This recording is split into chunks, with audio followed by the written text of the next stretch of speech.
স্ত্রী স্বামীর বাম পাশে ঘুমালে কি ক্ষতি হয়? স্ত্রী স্বামীর ডান পাশে ঘুমালে কি কোনো ক্ষতি হয়? বাম পাশে ঘুমালে কি কোনো ক্ষতি হয়? অনেকেই এই বিষয়টা কিন্তু আপনারা জানতে চান যে স্ত্রী যদি স্বামীর ডান পাশে ঘুমায় অথবা বাম পাশে ঘুমায় তাহলে কি কোনো ক্ষতি হবে? অবশ্যই অবশ্যই আজকে আমি আপনাদেরকে খুব সুন্দর করে জানিয়ে দিব ইনশাআল্লাহ, স্ত্রী তার স্বামীর বাম পাশে ঘুমালে কোনো ক্ষতি হবে কিনা, ডান পাশে ঘুমালে ক্ষতি হবে কিনা। এই বিষয়টা জানার আগে আপনাদেরকে বুঝতে হবে, জানতে হবে, স্বামী স্ত্রীর মধ্যে আল্লাহ তাআলা একটি বন্ধন সৃষ্টি করে দিয়েছেন, ভালোবাসা সৃষ্টি করে দিয়েছেন। প্রিয় দিনী ভাই এবং বোনেরা, স্বামী স্ত্রীর ব্যাপারে কোরআন শরীফের মধ্যে আল্লাহ রাব্বুল আলামিন বলেছেন, সূরা বাকারার এক আয়াতে আল্লাহ বলেন, হুন্না লিবাসুল লাকুম ওয়া আনতুম লিবাসুল লাহুন। আল্লাহ রাব্বুল আলামিন এই আয়াতের মধ্যে বলেছেন, ও দুনিয়ার স্ত্রীরা, তোমাদের স্বামীরা হলো তোমাদের জন্যে পোশাক স্বরূপ, আর ওই দুনিয়ার স্বামীরা, তোমাদের স্ত্রীরা হলো তোমাদের জন্যে পোশাক স্বরূপ। পোশাক যদি আপনি পরিধান না করেন তাহলে আপনি উলঙ্গ থাকবেন। সুতরাং স্বামী স্ত্রীর পোশাক একজন আরেকজনের পোশাক স্বরূপ, এ কথার অর্থ হলো একজন আরেকজনকে ভালোবাসবে এবং মোহাব্বত করবে। প্রিয় দিনী ভাই এবং বোনেরা, আপনি যদি পোশাক না পরেন তাহলে আপনি উলঙ্গ থাকবেন। উলঙ্গ মানুষকে কেউ পছন্দ করে না।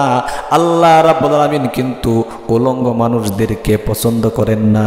স্বামী স্ত্রীর বন্ধন যদি ভালোবাসার না হয়, মোহাব্বতের না হয়, তাহলে অবশ্যই কিন্তু তারা উলঙ্গ মানুষের মতো। এই জন্যে আল্লাহ রাব্বুল আলামিন কোরআন শরীফের মধ্যে বলেছেন, হুন্না লিবাসুল লাকুম ওয়া আনতুম লিবাসুল লাহুন।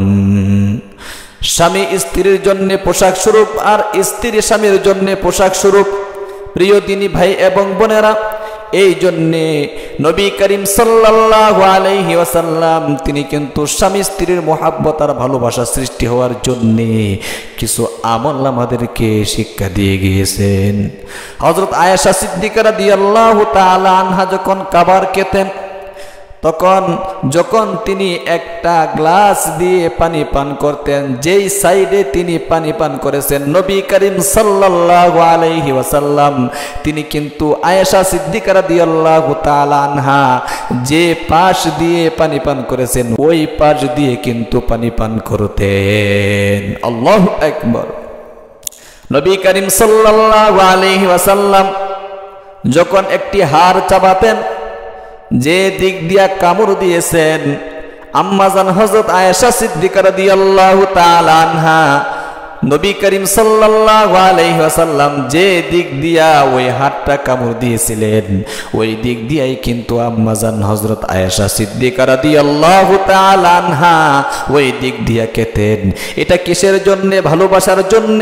এটা কিন্তু আমাদের জন্য আদর্শ, কারণ নবী করিম সাল্লাল্লাহু আলাইহি ওয়াসাল্লামের প্রত্যেকটা কাজ আমাদের জন্য আদর্শ, এবং নবী করিম সাল্লাল্লাহু আলাইহি ওয়াসাল্লাম নিজেও কিন্তু আমাদের জন্য আদর্শ।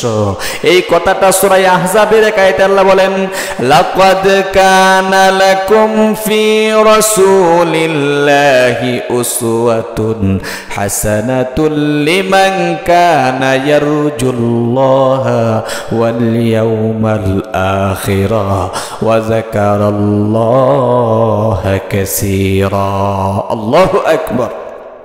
প্রিয় দিনী ভাই এবং বোনেরা, এই জন্য আসুন স্বামী স্ত্রীর মোহাব্বত আর ভালোবাসা কিভাবে সৃষ্টি হবে নবীজির থেকে আমাদেরকে শিক্ষা নিতে হবে। নবী করিম সাল্লাল্লাহু আলাইহি ওয়াসাল্লাম যখন তিনি বাহির থেকে ঘরে প্রবেশ করতেন তখন কিন্তু তিনি সর্বপ্রথম আসসালামু আলাইকুম বলে সালাম দিতেন। ঘরে প্রবেশ করার পরে আম্মাজান হযরত আয়েশা সিদ্দিকা রাদিয়াল্লাহু তাআলা আনহাকে জিজ্ঞাসা করতেন, ও আয়েশা, তুমি কেমন আছো? তোমার শরীর ভালো? এই কথাগুলো নবীজি আয়েশা সিদ্দিকা রাদিয়াল্লাহু তাআলা আনহাকে জিজ্ঞাসা করতেন। এবং তিনি কপালের মধ্যে একটা চুমা দিতেন এবং জড়াইয়া ধরতেন। আল্লাহু আকবার।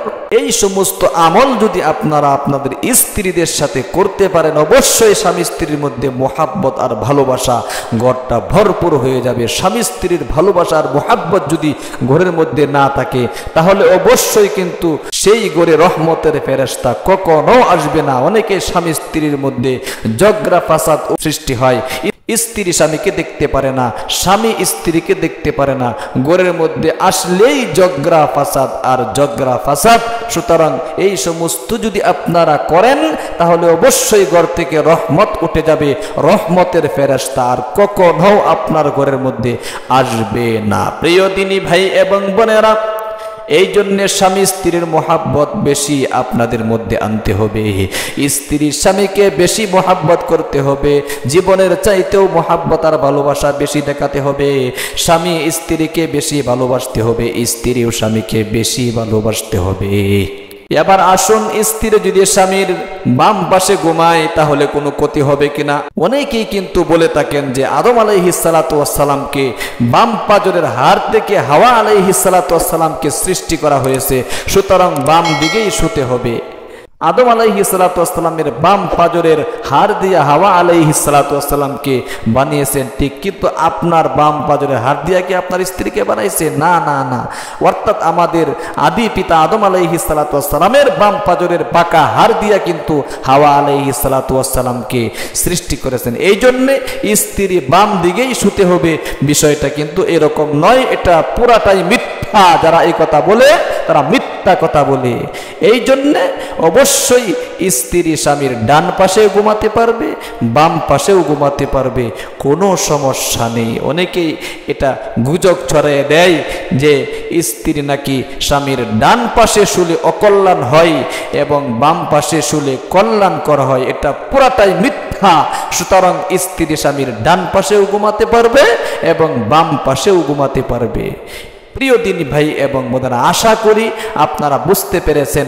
অনেকেই প্রশ্ন করেছিলেন এই বিষয়টা জানার জন্যে, আপনারা জানতে চান, আজকে ভিডিও বানিয়ে আপনাদেরকে আমি জানিয়ে দিলাম। আশা করি আপনারা বুঝতে পেরেছেন। অবশ্যই ভালো থাকবেন, সুস্থ থাকবেন। আমাদের এই ইসলামিক চ্যানেলে আপনাদের উদ্দেশ্যে এই ভিডিও আপলোড দেওয়া হচ্ছে, আপনারা যাতে করে মাসআলা মাসাইল দোয়া দুরূদ শিখতে পারেন।